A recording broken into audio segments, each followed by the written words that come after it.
Que a graça e a paz do nosso Senhor seja com todos, sejam muito bem-vindos, eu sou Alexander. Hoje quero trazer uma narração em audiobook a vocês, a mensagem do Dr. Martyn Lloyd-Jones intitulada Por que Orar? Uma mensagem poderosa, uma mensagem profunda, um ensinamento glorioso sobre a oração. Vamos para a mensagem, mas antes eu quero pedir sua ajuda. Se você não é inscrito, se inscreva aqui no canal, ative o sino de notificação para receber os novos vídeos quando eu publicar. Toda semana, todos os dias praticamente, tem vídeos novos aqui. Se você gosta deste tipo de conteúdo, curta deixando aquele gostei para que o YouTube possa recomendar para mais pessoas. No final, deixe seu comentário, que para mim é muito importante e valioso.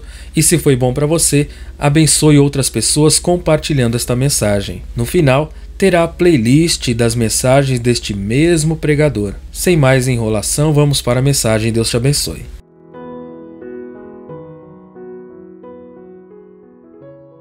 Por que orar? João 17:1. Jesus falou assim e, levantando seus olhos ao céu, disse: Pai, é chegada a hora. Glorifica a teu Filho, para que também o teu Filho te glorifique a ti. Devo examinar uma vez mais João capítulo 17 num sentido mais ou menos geral, não tanto do ponto de vista sob o qual já o consideramos, mas antes, para ver que este capítulo e esta oração têm algumas lições para ensinar-nos acerca do assunto geral da oração propriamente dita. Às vezes penso que não há talvez nenhum assunto ligado à vida cristã que cause a tanta gente a perplexidade que este causa.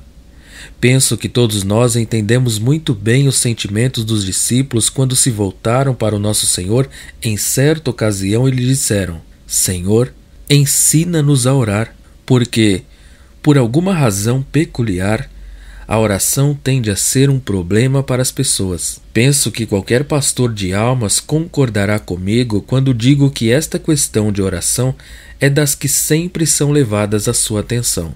Quem quer que leve a sério a vida cristã provavelmente se preocupa com a sua vida de oração, e dificuldades e perplexidades muito grandes frequentemente rodeiam esta questão. É óbvio que no espaço de um sermão não posso esperar tratar de todos os problemas.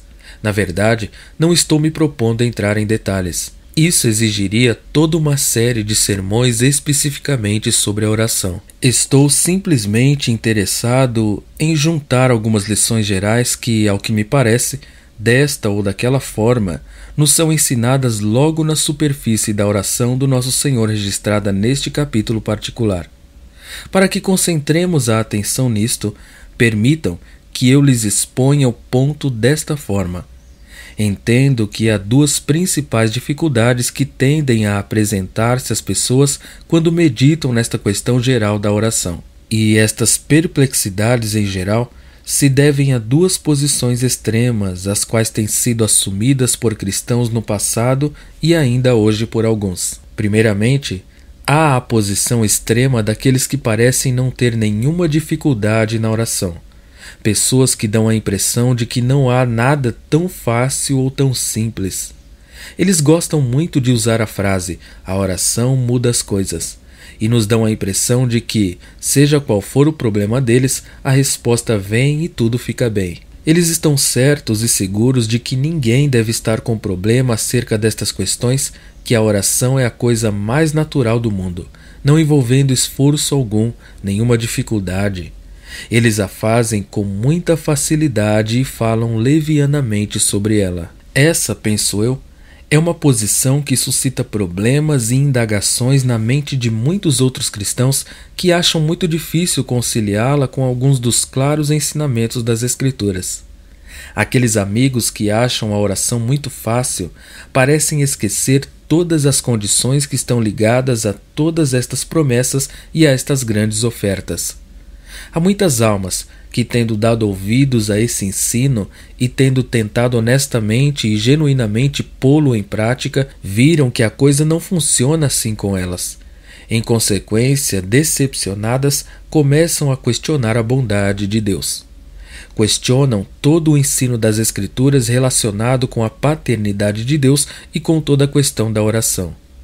Essa perplexidade surge de exageros da parte da particular escola que acabei de descrever. Mas, por outro lado, há outra posição que é assumida por alguns e a qual também leva a toda espécie de dificuldades e perplexidades. Essa é a posição daqueles que mais ou menos negam o valor e a validade da oração. Seu argumento é que Deus conhece todas as coisas e que tudo o que acontece como resultado da vontade de Deus e, portanto, certamente não adianta orar. Deus é onisciente, dizem eles. Ele sabe tudo. Ele é o soberano Senhor do universo. Nada acontece nem pode acontecer fora da sua vontade ou do seu controle. E por isso eles questionam o propósito da oração. Essa é a posição às vezes descrita como determinismo. É uma atitude que considera a vida e tudo o que acontece neste mundo como fazendo parte de um processo rígido e hermético, e evidentemente, se isso fosse verdade, não adiantaria orar. Além disso, há muitos que exageram tanto a doutrina da soberania de Deus, ou dela extraem deduções tão erradas, que tornam os que aceitam seus argumentos e seus ensinos quase incapazes de orar com algum sentimento de confiança e de certeza. Aí estão, pois, as principais posições. Escolhi essas duas simplesmente porque são os dois extremos, mas muitas outras se acham entre elas. Levanta-se, pois, a questão sobre como abordar isso tudo. Como tentar chegar à verdadeira posição quanto à oração à luz dessas duas posições extremas que nos levam a tantos problemas e perplexidades? Bem, eu firmo como um princípio neste ponto. Um princípio aplicável não somente a esta questão da oração, mas também a muitos outros problemas. Que o que precisamos fazer numa situação como esta é evitar nos deixar escravizar por nossas próprias teorias e ideias e por nosso entendimento pessoal da verdade. No empenho por evitar esse perigo, devemos ir às Escrituras e examinar o claro e óbvio ensino da Bíblia com mente aberta, tão aberta e desapaixonada quanto nos for possível. Devemos fazer isso, repito, não só quanto a este problema da oração, porém quanto a qualquer outro problema que surja em nossa experiência espiritual. Há algumas doutrinas ensinadas com muita clareza nas Escrituras, mas então nos vemos contra algo que não podemos enquadrar bem em nosso esquema doutrinário. E o perigo nesse ponto é nos fixarmos em nossa doutrina pessoal e tentar nos defender em detrimento das Escrituras. Se encontrarmos um ponto que parece estar em conflito com a nossa clara compreensão da doutrina, parece-me que, provisoriamente, a essência da sabedoria será deixar a nossa doutrina em segundo lugar. Não é que a negamos, apenas a deixamos no momento. Voltamos às Escrituras e observamos o que elas, em toda parte, têm para dizer sobre esta questão particular. Depois, tendo feito isso, procuramos relacionar esse óbvio e claro ensino das Escrituras com a doutrina da qual estamos igualmente certos. Esse é o tipo de coisa que devemos fazer com a questão geral da oração. E, afortunadamente, há uma grande riqueza de material à nossa disposição na Bíblia.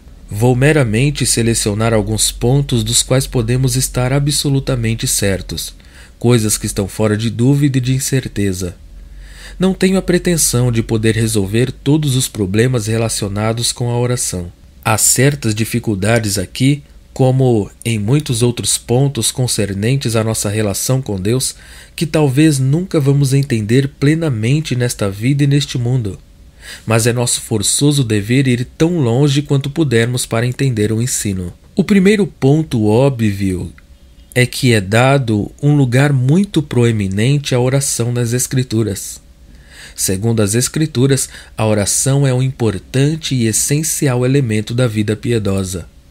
Na verdade, as Escrituras nos ensinam ativamente a orar, tanto por preceito como mediante exemplo. Somos exortados a orar. O nosso Senhor exortava as pessoas a fazê-lo. Ele dizia que os homens devem orar sempre e não esmorecer. Ele ensinou seus discípulos a orar e os concitou a não desistirem. Vocês poderão ver essa mesma coisa também nas epístolas. Perseverai na oração é seu argumento, sempre nos estimulando a orar.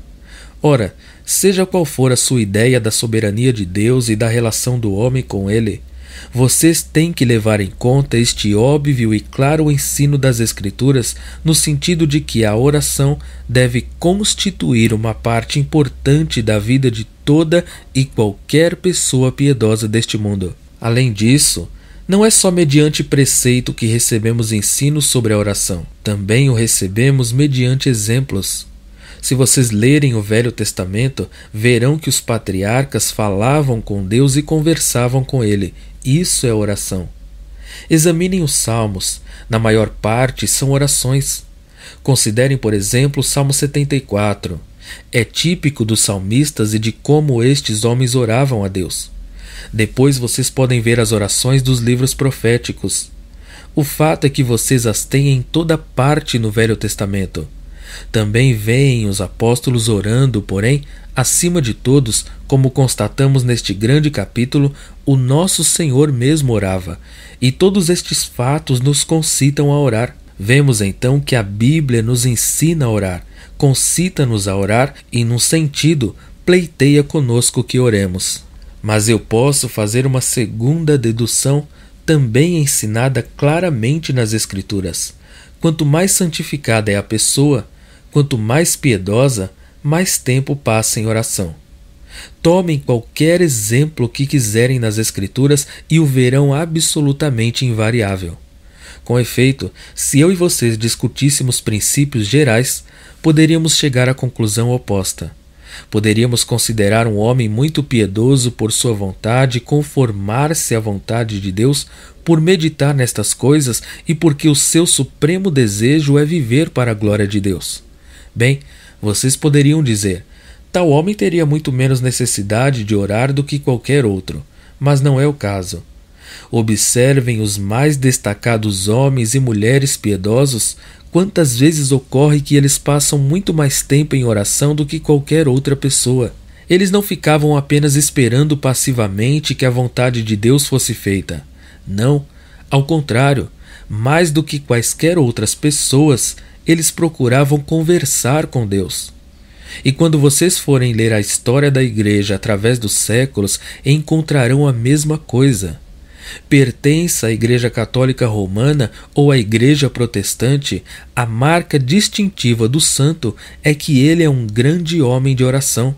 John Wesley costumava dizer que ele tinha uma pobre opinião do cristão que não passa ao menos 4 horas em oração todos os dias, e essa é tão somente uma declaração típica dos proeminentes servos e servas de Deus ligados à Igreja através dos séculos. No entanto, e isto naturalmente nos traz diretamente a João capítulo 17, a coisa mais importante e mais notável de todas é o fato de que a oração desempenhou um papel muito importante na vida do nosso Senhor. Pois bem, eu pergunto se alguma vez paramos para meditar nisso. Naturalmente, nós todos sabemos que ele orava. Dizemos que já lemos os evangelhos e que sabemos disso desde a nossa infância. Mas não estou falando de um conhecimento intelectual do fato.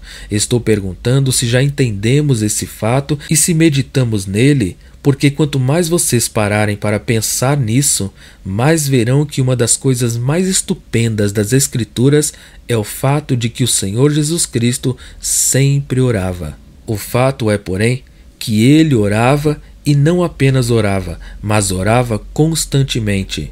Na verdade, se vê que ele orava durante longos períodos. Certa ocasião, ele passou a noite toda em oração. O Filho de Deus orando durante a noite inteira. Constantemente nos é dito que ele se levantava bem antes do raiar do dia e subia a um monte em algum lugar para orar. Os seus discípulos sempre notavam que ele estava orando, e em certo sentido foi essa uma das coisas que os moveram a pedir-lhe: Senhor, ensina-nos a orar. Eles achavam que ele estava fazendo alguma coisa que eles não entendiam bem. Eles se perguntavam qual seria o motivo do deleite e prazer que ele sentia no ato de orar e por que isso significava tanto para ele. Os discípulos não podiam dizer que se sentiam como ele, mas sabiam que não havia ninguém como ele. Eles viam algo em seu semblante e em seu proceder, viam os seus milagres e diziam: certamente há algo nessa vida de oração. Oh, se pudéssemos ter isso! Eles notavam especialmente o fato de que ele sempre orava muito e de maneira excepcional em tempos de crise e em tempos de grande importância. Lembrem-se de que foi antes de escolher seus 12 discípulos que ele passou a noite toda em oração. Essa era uma decisão muito importante e vital, e por isso ele passou a noite toda em oração a Deus antes de selecionar estes homens. Houve outra ocasião em que ele orou desse modo. Lemos sobre isso em João capítulo 6.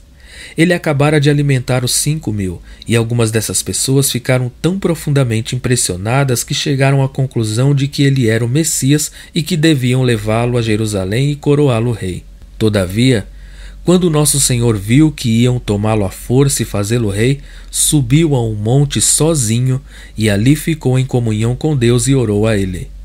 Foi um dos momentos críticos da sua vida e da sua experiência. Ali estava uma grande tentação. Ele já a enfrentara no deserto para que introduzisse o seu reino no sentido político e humano, e a tentação foi tão forte que ele se retirou sozinho para ficar com Deus em oração. Vocês podem vê-lo fazer isso também junto ao túmulo de Lázaro. Essa foi também uma ocasião momentosa, tremenda. Ele ia ressuscitar o morto. Então orou e deu graças a Deus porque sabia que Deus ouvira sua voz e sempre a ouvia. Depois, por certo, vocês se lembram de que ele orou quando tinha subido para Jerusalém para enfrentar a cruz. Vocês veem isso registrado em João 12, 27 e 28. E também o veem orar no jardim do Getsêmani, estando ele a orar ao Pai numa agonia que produziu suor que escorria em gotas de sangue. Temos depois esta grande oração sacerdotal, em suas últimas horas com os seus discípulos antes de ir concluir a obra na cruz. E aqui ele ora audivelmente na presença deles. Que será então que tudo isso nos ensina? Poderíamos muito bem passar muito tempo deduzindo certas coisas acerca da pessoa do nosso Senhor. Não vamos fazer isso agora, porém devemos ao menos notar que isso tudo nos diz muita coisa sobre ele. Se alguma vez você tiver dificuldades sobre a encarnação, só esta oração, a oração da vida do nosso Senhor em geral, deveria colocá-lo imediatamente em paz e mantê-lo em paz. Ele é verdadeiramente homem. Não é o caso de Deus numa espécie de corpo de fantasma, não é uma teofania, é a encarnação, a palavra feita carne e habitando entre nós. Ele é verdadeiramente Deus, sim, mas é verdadeiramente homem. Aqui vocês começam a entender do que é que Paulo fala em Filipenses capítulo 2 quando diz: ele esvaziou-se. O que Paulo quis dizer é que, enquanto esteve aqui na terra, o nosso Senhor não fez uso dos seus poderes como Deus. E porque viveu como homem, a oração lhe era essencial, nem mesmo podia seguir adiante sem oração. Noutras palavras, sua vida de oração nos ensina o que ele muitas vezes disse de si mesmo, que dependia inteiramente de seu Pai. Disse ele, João 14:10, as palavras que eu vos digo, não as digo de mim mesmo, mas o Pai que está em mim é quem faz as obras. É isso que é estupendo acerca da vida do nosso Senhor. Aqui ele é verdadeiro Filho de Deus e homem perfeito, e por assim dizer, recebe todas as suas ordens de Deus. Deus lhe dá as palavras que deve falar, Deus lhe diz o que fazer e lhe dá poder para fazê-lo. Por isso ele orou antes de chamar os seus discípulos. Ele buscou Deus para receber luz e direção, homem perfeito, porém na completa dependência de seu Pai. Como Deus, ele não tinha necessidade de orar. Como Deus, ele era coigual a Deus, era onisciente e todo-poderoso, mas aqui na terra nós o vemos em seu verdadeiro papel, o mediador, o Deus-homem. E quando o observamos enquanto ora, vemo-lo ali como mediador adrede e designado, aquele que foi enviado por Deus para realizar certa obra e contemplá-la na terra em nosso favor. Portanto, observar o nosso Senhor enquanto ora é talvez uma das portas mais maravilhosas de entrada ao grande mistério da sua bendita pessoa. Reitero que, se houver alguém em dificuldade acerca da pessoa de Cristo, acerca do Deus-homem, simplesmente observe-o quando ele está orando, e você terá que incluir isso em sua doutrina sobre a pessoa dele. São muitos os que pensam nele somente como Deus que estivesse usando uma espécie de roupa de carne. Isso é um erro, porque se ele fosse somente Deus, não teria necessidade de orar. Não, devemos insistir em sua humanidade também, Deus-homem. A seguir, eu quero também extrair algumas deduções mais gerais acerca da oração propriamente dita e penso que podemos extraí-las muito definidamente dos pontos que estabeleci. Observem os patriarcas, observem o rei Davi, observem os profetas, todos orando, e quanto mais santos eram, mais oravam. Observem os apóstolos, vejam-nos orar, e acima de todos, observem o Filho de Deus em oração. Então, que é oração? Qual será a explicação disso tudo? Sugiro que temos que, inevitavelmente, chegar à conclusão de que, para o cristão, para o homem de Deus, a oração é algo natural e quase instintivo. A oração é algo que expressa muito bem a relação entre o Filho e o Pai. Pois bem, acho isso um argumento muito importante. Mostrem-me um homem que não ora muito e eu lhes direi qual é o real problema desse homem. É que ele não conhece Deus. Não conhece Deus como seu Pai. Esse é o problema. O problema não é que ele não é um homem de boa moral ou que não é um bom homem. Ele pode ser altamente moral, pode ser muito fiel na obra da igreja, pode ser que não haja nada que ele não esteja disposto a fazer. Porém, se não ora, digo-lhes que o problema desse homem é que ele não conhece a Deus como seu Pai. Pois os que conhecem Deus melhor são os que mais falam com ele. Não há necessidade de provar uma coisa como essa. O filho pequeno sempre fala com seu pai. Vocês já não notaram muitas vezes que o filho de um grande homem fala com ele livremente, ao passo que outro homem fica nervoso na presença dele? Não se dá isso com o filho. Ele lhe fala livremente, porque conhece a relação, e assim fala com seu pai. E é por isso que as pessoas mais santas são as que mais oram. É por isso que o Senhor Jesus Cristo orou mais que ninguém, porque ele conhecia Deus como ninguém mais o conhecia. Essa é, então, a maneira de abordar esta questão de oração. Todo o problema das pessoas que estão em dificuldade sobre oração é que começam pelo fim e não pelo começo. Não se começa pelo desejo de obter respostas, e sim pela adoração. E é porque nos esquecemos deste importantíssimo ponto que tendemos a entrar nestas perplexidades. Orar é a coisa óbvia, natural para o filho fazer, e não há nada que expresse mais eloquentemente ou mais convincentemente a relação do homem com Deus como a oração. Essa é a primeira coisa. Assim, pois, eu penso que os santos e supremamente o nosso Senhor oravam a Deus primariamente não para pedir coisas, mas para firmar seus corações e para manter contato com Deus e assegurar-se do seu contato e da sua comunhão com Deus. A nossa ideia geral da oração é falsa. Pensamos na oração só como meio de orientação e de pedidos. Bem, se vocês tivessem que pôr esse conceito em prática nas relações humanas, vocês considerariam isso ultrajante. Não. O que o santo quer saber acima de tudo é se tudo está bem entre a sua alma e o Pai. Não há nada em que o crente mais se deleite do que em conhecer Deus como seu Pai. Ele gosta de manter contato e comunhão com Ele, de firmar seu coração diante de Deus e na presença de Deus. O santo acha-se neste mundo difícil, há tantas tentações que lhe vêm de fora. O mundo inteiro está contra nós e o santo é tentado. Às vezes quase se desespera. Então ele vai imediatamente a Deus, não para pedir isto e aquilo, mas simplesmente para certificar-se de que está tudo bem, de que o contato não foi rompido e continua perfeito, para que ele possa firmar seu coração e saber que está tudo bem. É isso que o nosso Senhor está fazendo em João capítulo 17, e é isso que sobressai mais vezes nesta oração. O nosso Senhor está firmando o seu coração na presença de seu Pai.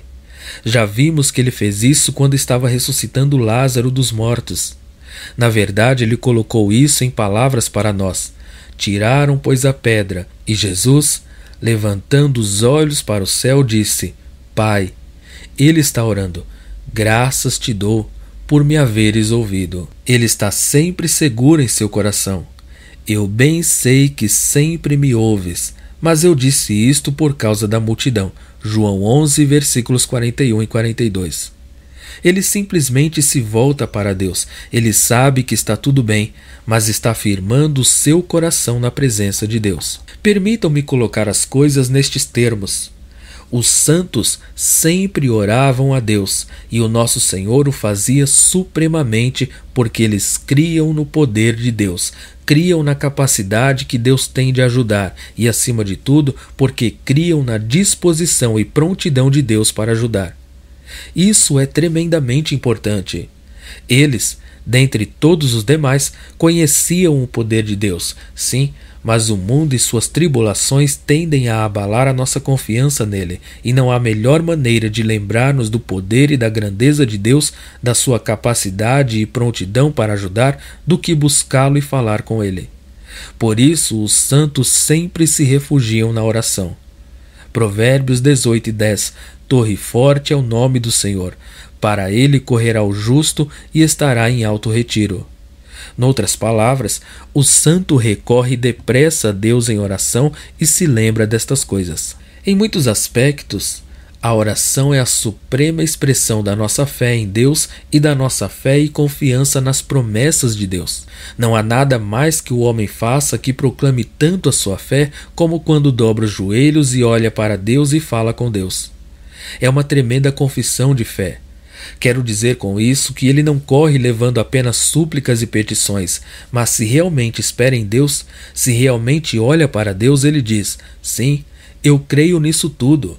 Eu creio que tu és o galardoador dos que te buscam.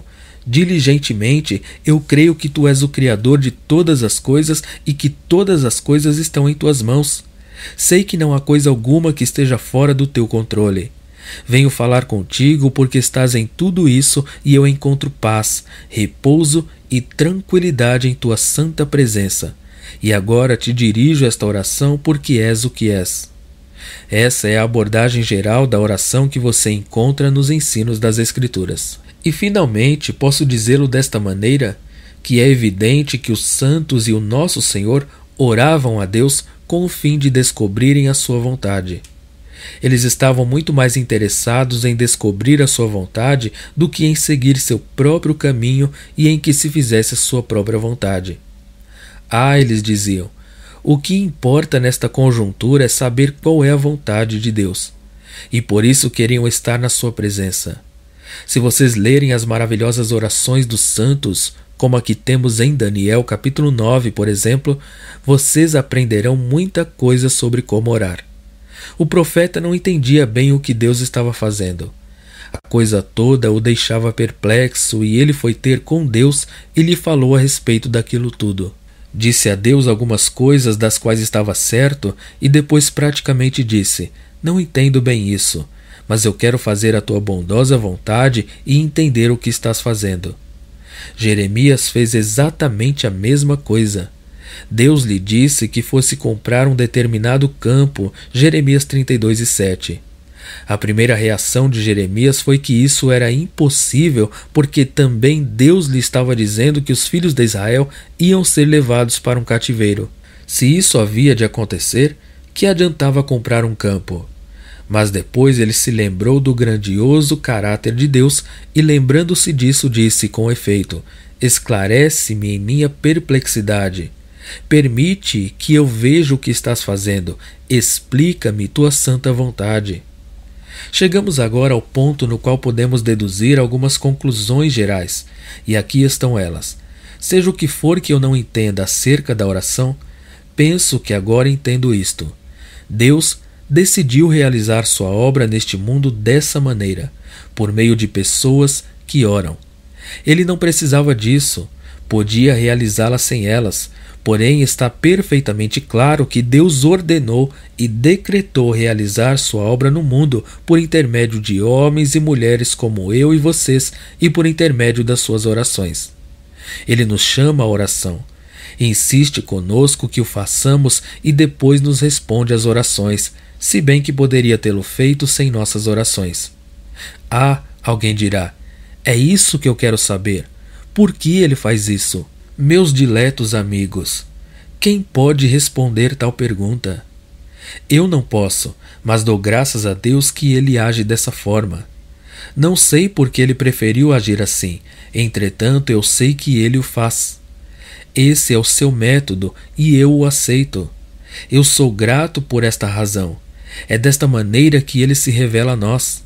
Leiam sobre a oração nas Escrituras e especialmente observem estas pessoas em oração e o próprio Senhor, e penso que vocês verão que, como resultado da oração, todas estas pessoas vieram a conhecer Deus melhor do que jamais o teriam conhecido sem isto. É desta maneira que Deus se nos mostra e nos revela sua paternidade. Há, por exemplo, esta circunstância difícil na qual acaso me encontro. Não sei o que fazer. Inclino-me a tornar-me infeliz e a ficar em condições miseráveis.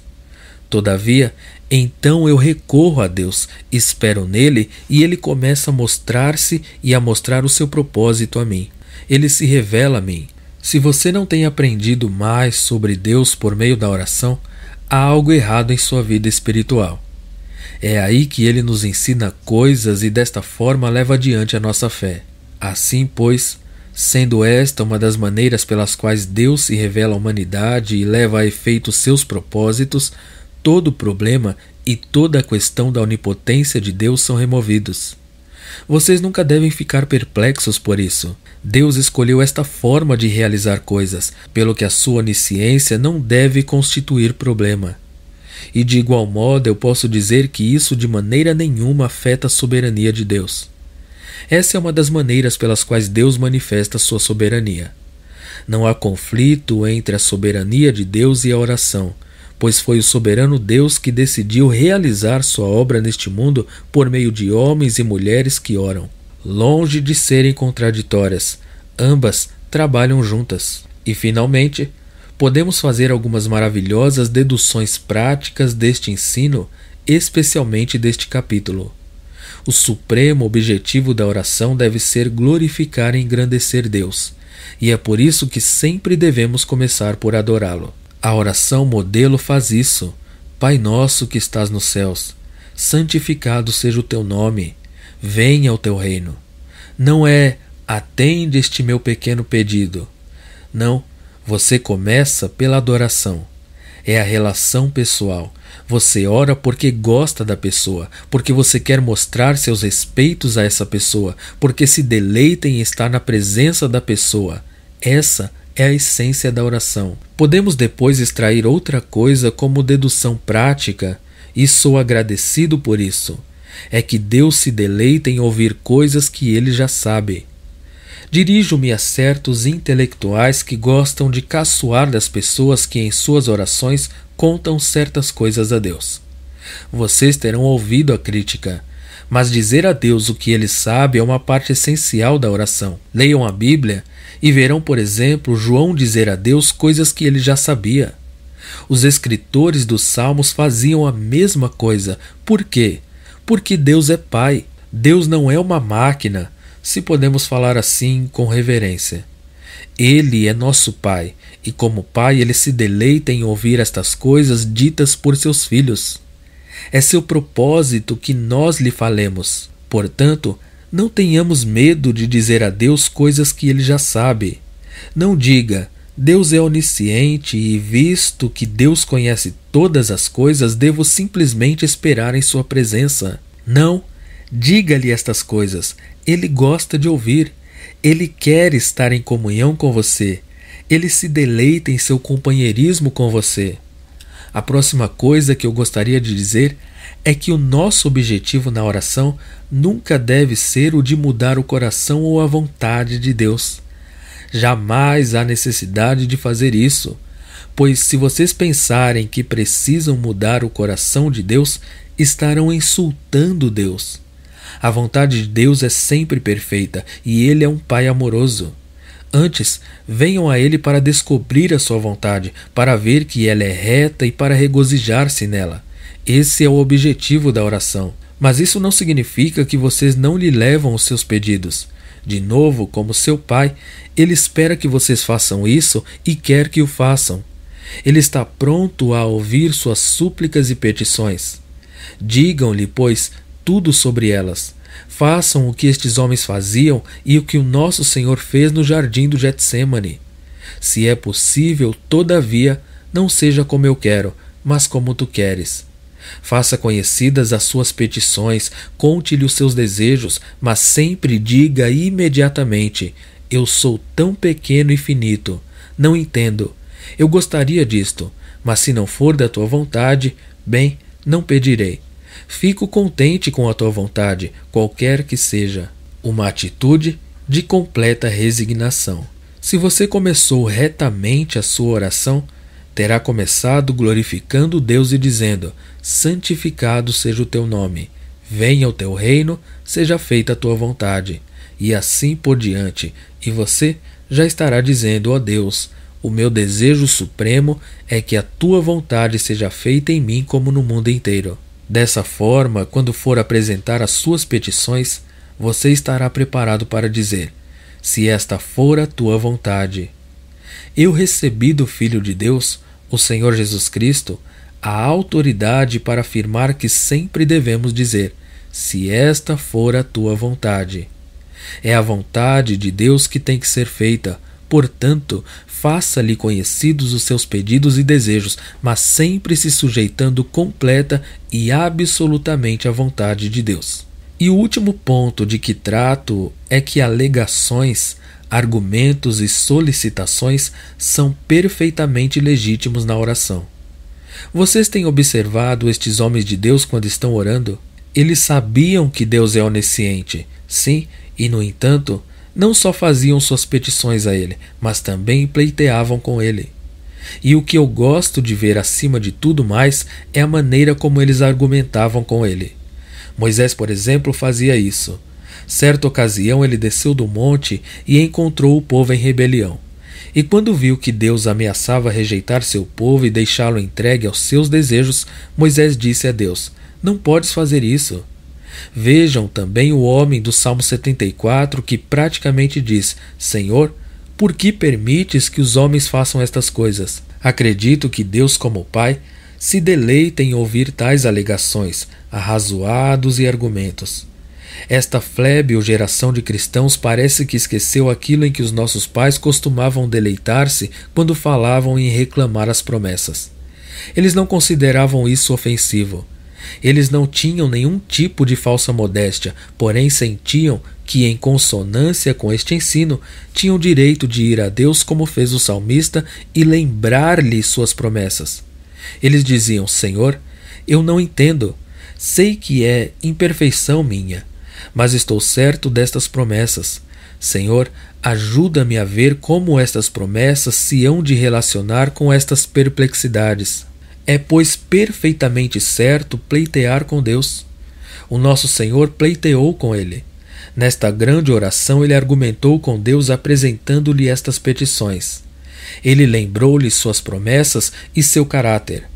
Acredito que Deus se deleita nisto como Pai, e quando nós fizermos estas coisas desta maneira, o nosso coração será tranquilizado diante dele, e muitas vezes ficaremos admirados e estupefatos com as respostas que recebemos.